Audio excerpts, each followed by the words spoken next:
ఎవరైతే పార్టీకి రాజీనామా చేయకుండా తమ పదవులకు రాజీనామా చేయకుండా వేరే పార్టీలకు వెళ్తారో అలాంటి రాజకీయ నాయకుల్ని రాళ్లతో కొట్టాలి, పూర్తి స్థాయిలో బహిష్కరించాలని చెప్పిన రేవంత్ రెడ్డి గారు ఇప్పుడు అదే వలసలను ప్రోత్సహిస్తున్నారు. దానికి బెస్ట్ ఎగ్జాంపుల్ దానం నాగేంద్ర కావచ్చు, లేకుంటే సిట్టింగ్ ఎంపీలు కావచ్చు. దీన్ని ఏ విధంగా చూడొచ్చు? తెలంగాణ రాష్ట్రం ఏర్పాటైన తరువాత పెద్ద ఎత్తున వివిధ పార్టీలకు సంబంధించినటువంటి ఎమ్మెల్యేలు, నాయకులు, ఎంపీలు కాంగ్రెస్ పార్టీ నుంచి, తెలుగుదేశం పార్టీ నుంచి, ఇతర పార్టీల నుంచి బీఆర్ఎస్ లోకి పెద్ద ఎత్తున వలసలు వెళ్లడం జరిగింది. 2014లోనైతే దరిదాపు 26 మంది శాసనసభ్యులు తమ పదవులకు రాజీనామా చేయకుండా బీఆర్ఎస్ పార్టీలో చేరడం జరిగింది. ఒక్క కాంగ్రెస్ పార్టీ నుంచే 10 మంది ఎమ్మెల్యేలు పార్టీ ఫిరాయించి బీఆర్ఎస్ పార్టీలో చేరడం జరిగింది. అదేవిధంగా 2018లో జరిగినటువంటి శాసనసభ ఎన్నికల తర్వాత కూడా కాంగ్రెస్ పార్టీకి సంబంధించినటువంటి 12 మంది శాసనసభ్యులు తమ పదవులకు రాజీనామా చేయకుండా బీఆర్ఎస్ పార్టీలో చేరడం జరిగింది. అట్లా చేరినటువంటి వాళ్ళకి మొదటి దఫాలో తలసాని శ్రీనివాస్ యాదవ్ తెలుగుదేశం పార్టీ నుంచి వచ్చినప్పటికీ కూడా ఆ పార్టీకి రాజీనామా చేయకుండా బీఆర్ఎస్ లో చేరితే ఏకంగా మంత్రి పదవి ఇచ్చినటువంటి సందర్భాన్ని చూశాం. అదేవిధంగా రెండోసారి జరిగినటువంటి 2018లో జరిగినటువంటి శాసనసభ ఎన్నికల్లో కాంగ్రెస్ పార్టీ నుంచి మహేశ్వరం నియోజకవర్గం నుంచి గెలిచినటువంటి సబితా ఇంద్రారెడ్డి కూడా బీఆర్ఎస్ పార్టీలో చేరిన తర్వాత ఆమె కూడా మంత్రి పదవి ఇచ్చినటువంటి సందర్భంలో రేవంత్ రెడ్డి, ప్రస్తుత తెలంగాణ ముఖ్యమంత్రి గారు రేవంత్ రెడ్డి గారు కాంగ్రెస్ పార్టీ ప్రదేశ్ కాంగ్రెస్ కమిటీ అధ్యక్షుడైన తర్వాత ఒక కీలకమైనటువంటి వ్యాఖ్యం చేయడం జరిగింది.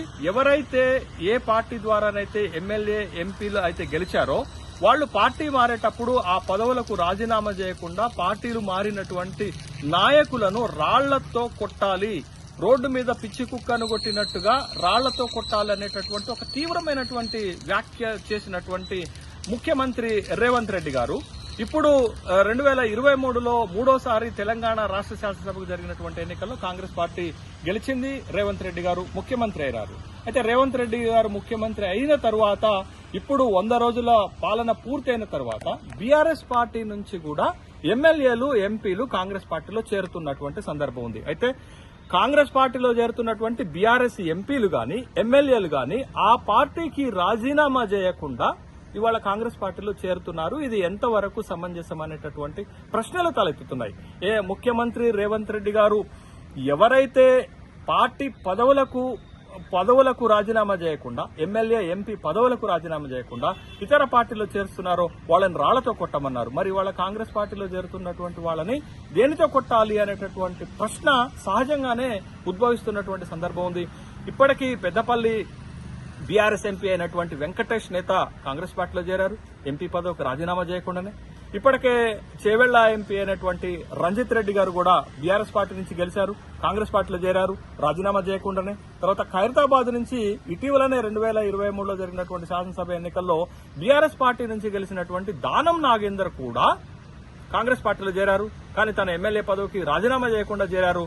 అదే రేవంత్ రెడ్డి గారు వీళ్ళ ముగ్గురికి కండువాలు కప్పి కాంగ్రెస్ పార్టీలోకి ఆహ్వానించారు. మరి కాంగ్రెస్ పార్టీలోకి ఆహ్వానిస్తున్నప్పుడు వాళ్ళు ఆయా ఎంపీ పదవులకు, ఎమ్మెల్యే పదవులకు రాజీనామా చేయించి కాంగ్రెస్ పార్టీలో చేర్చుకొని ఉంటే రేవంత్ రెడ్డి గారు గతంలో మాట్లాడినటువంటి మాటలకు విలువ ఉండేటటువంటి అవకాశం ఉంది. అయితే ఎందుకు ఈ విధంగా చేస్తున్నారంటే ఈ తతంగానికి, ఈ వ్యవహారానికి తెరదీసినటువంటి వ్యక్తి కె చంద్రశేఖరరావు గారే, మాజీ ముఖ్యమంత్రి. నీవు నేర్పిన విద్య నీరజాక్ష కాబట్టి మేము ఆ విధంగా చేస్తున్నాం అంటే బీఆర్ఎస్ పార్టీ చంద్రశేఖరరావు గారు చేసినటువంటి తప్పునే కాంగ్రెస్ పార్టీ ముఖ్యమంత్రి రేవంత్ రెడ్డి గారు చేయడానికి సిద్ధంగా ఉన్నారా అనేటటువంటి ప్రశ్నలు తలెత్తుతున్నాయి. భవిష్యత్తులో చేరేటటువంటి ఎమ్మెల్యేలు బీఆర్ఎస్ పార్టీకి రాజీనామా చేసి చేర్చుకుంటారా, లేకపోతే అట్లనే పార్టీలో చేర్చుకుంటారా? గతంలో ఎల్పీలు, కాంగ్రెస్ పార్టీ లెజిస్లేటివ్ పార్టీలే బీఆర్ఎస్ పార్టీలో విలీనమైనటువంటి సందర్భం ఉంది. మరి అదే విధంగా ఇవాళ బీఆర్ఎస్ ఎల్పీని కాంగ్రెస్ పార్టీలో విలీనం చేసుకోవాలంటే దరిదాపు 26 మంది శాసనసభ్యులు పార్టీ ఫిరాయించాల్సినటువంటి అవసరం ఉంటుంది. కాబట్టి doctor Tirunara Seshu, assistant professor, department of economics in Kakatiya university. జై స్వరాజ్య వరల్డ్ టీవీ తన సామాజిక బాధ్యతగా, తన ప్రచార మాధ్యమాల బాధ్యతగా దేశంలోనూ రాష్ట్రంలోనూ జరుగుతున్నటువంటి సమస్యలను ప్రభుత్వాలకి, ప్రజలకు చేరవేయటంలో తన విద్యుక్త ధర్మాన్ని పూర్తి స్థాయిలో నిర్వహిస్తుంది. దేశంలోనూ రాష్ట్రంలోనూ ఉన్నటువంటి రాజకీయ పరిణామాలను, ప్రభుత్వాలు తీసుకుంటున్నటువంటి విధానపరమైనటువంటి నిర్ణయాలను ప్రజా వ్యతిరేక విధానాలను, ప్రజలకు అనుకూలమైనటువంటి విధానాలను ప్రజలకు చేరవేయడంలో పూర్తి స్థాయిలో జై స్వరాజ్య వరల్డ్ టీవీ తన పూర్తి ధర్మాన్ని, విద్యుక్త ధర్మాన్ని నిర్వహిస్తున్నటువంటి టీవీకి శుభాకాంక్షలు.